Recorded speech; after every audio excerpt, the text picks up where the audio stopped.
بسم اللہ الرحمن الرحیم۔ السلام علیکم معزز خواتین و حضرات، امید کرتا ہوں کہ آپ سب بالکل خیر و عافیت سے ہوں گے۔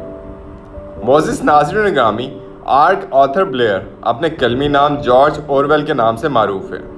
وہ 1903 میں متحدہ ہندوستان میں پیدا ہوا، جہاں اس کے والد انڈین سول سروس میں ملازمت کرتے تھے۔ جارج کا خاندان اس کی پیدائش کے صرف 4 سال بعد انگلینڈ واپس پلٹ گیا۔ اس کا انتقال 23 جنوری 1950 کو ہوا۔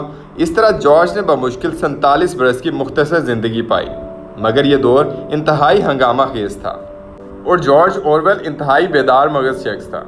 جارج اورویل نے اس عرصہ حیات میں کمیونزم کو پھلتے پھولتے دیکھا، 2 عظیم جنگوں کی تباہ کاریوں کا مشاہدہ کیا، برطانوی نوآبادیاتی نظام کو تتر بتر ہوتے دیکھا، ہندوستان میں اس نظام کی آخری ہچکی سنی۔ دنیا کے اس عظیم ناول نگار نے اپنے پیچھے ایسا ادبی سرمایہ چھوڑا جو اس کے نام کو زندہ رکھنے کے لیے کافی ہے۔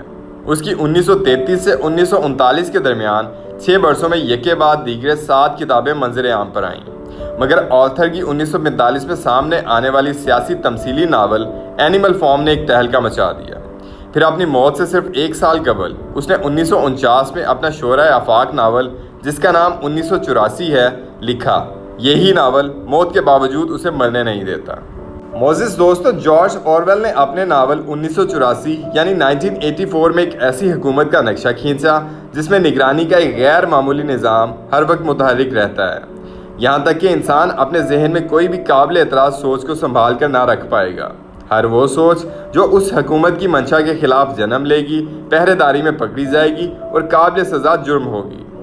جارج اورویل کا 1984 دراصل ناول کی صنعت میں ڈسٹوپین کے طور پر لیا گیا۔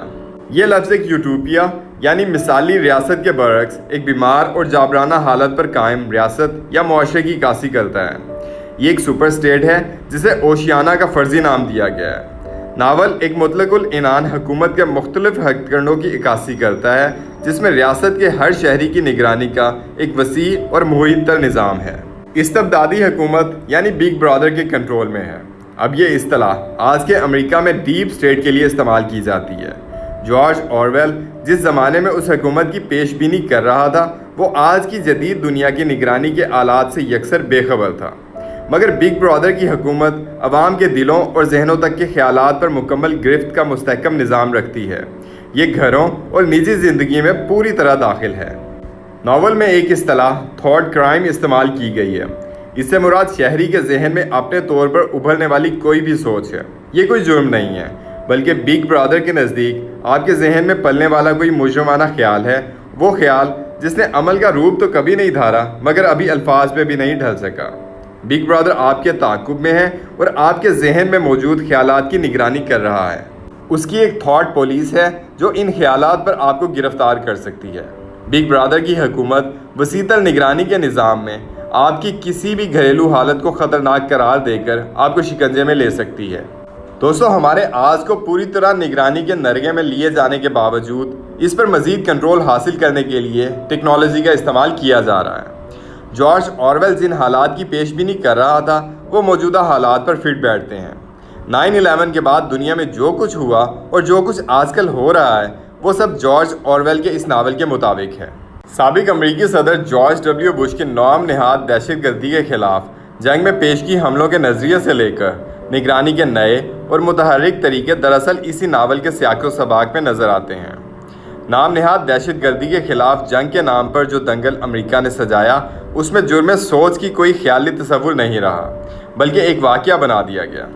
ایک مسلمان کو آسٹریلیا میں اگست 2008 میں محض ایک کتاب مرتب کرنے پر سزا دی گئی۔ سڈنی میں اسی نوع کے بہت سے مقدمات اس واقعے کے بعد بھی چلائے جاتے رہے۔ یورپی ممالک میں مختلف قسم کے ملتے جلتے ٹیررزم ایکٹ متعارف کرائے گئے، جو لکھنے، پڑھنے، سوچنے، سمجھنے کی سرگرمیوں کی بھی نگرانی کر کے انہیں سزا کے دائرے میں لا سکتے ہیں۔ برطانیہ میں ایک مسلم خاتون بھی ایسی ہی سزا بھگت چکی ہے، جو جارج اورویل کی اصطلاح میں جرم سوچ سے ہی تعبیر کی جا سکتی ہے۔ ایک 18 سالہ نوجوان حماد منسی کو صرف اس لیے سزا سنائی گئی جو ایسے مواد کا مطالعہ کر رہا تھا جسے برطانیہ پروپیگنڈے کی زبان میں جہادی لٹریچر قرار دیتا تھا۔ عالمی خبر رساں اداروں نے ایسے بہت سے واقعات کا مختلف اوقات میں احاطہ کیا، جس میں ایک یہ بھی تھا کہ ایک طالب علم کو علمی تحقیق کے لیے القاعدہ سے متعلق مختلف معلومات کو ڈاؤن لوڈ کرنے پر گرفتاری اور پھر ملک بدری کی سزا کا سامنا کرنا پڑا۔ ناظرین گرامی، اس مشہور زمانہ ناول 1984 یعنی 1984 نے دنیا کی حالیہ سیاست کی تفہیم میں بہت مدد کی ہے، بلکہ اسے بہت سی اصطلاحات سے مالا مال کیا گیا ہے۔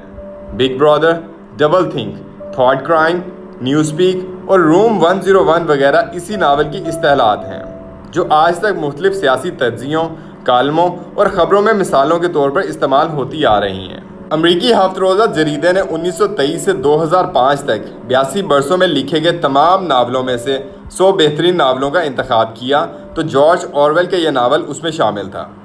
بی بی سی کے 2003 کے ایک سروے سے یہ پتہ چلا کہ ناول 1984 سب سے زیادہ پڑھے جانے والے ناولوں کی فہرست میں 8ویں نمبر پر آتا ہے۔ امریکہ میں 2013 میں خود امریکی عوام کی نگرانی کا اسکینڈل سامنے آیا، جس سے پتہ چلا کہ امریکہ کی نیشنل سیکیورٹی ایجنسی NSA خود امریکی عوام کی جاسوسی میں ملوث ہے، تو اس ناول کے مطالعے میں مزید اضافہ ہو گیا۔ جارج اورویل کے ناول نگرانی کی جس پیش کا آئندہ نظام کے متعلق باخبر کرتا ہے، وہ در حقیقت صفاقی کی آخری حد ہے۔ بگ برادر کی حکومت میں انسان کے مستقبل اور حال کو ہی نہیں بلکہ ماضی کو بھی کنٹرول کیا جاتا ہے۔ شاید ہی یہ تصور کیا جا سکتا ہو کہ انسان کا بیتا ہوا کل بھی آج کنٹرول میں آ سکتا ہے، مگر جارج اورویل کے نزدیک یہ ممکن ہے۔ جارج اورویل اپنے ناول میں لکھتا ہے کہ ماضی جو کنٹرول کرتا ہے وہ مستقبل کو کنٹرول کرتا ہے، اور جو حال کو کنٹرول کرتا ہے وہ ماضی کو کنٹرول کرتا ہے۔ جارج اورویل کی تحریر بالکل واضح ہے کہ ماضی سے مراد تاریخ ہے، اور اسے کنٹرول کرنے کا طریقہ یہ ہے کہ اسے مرضی میں ڈھال لیا جائے۔ چنانچہ وہ کہتا ہے کہ عوام کو برباد کرنے کا سب سے کارآمد طریقہ یہ ہے کہ ان کی تاریخ مسخ کر دی جائے۔ تاریخ مسخ کرنے کی پوری وضاحت موجود ہے۔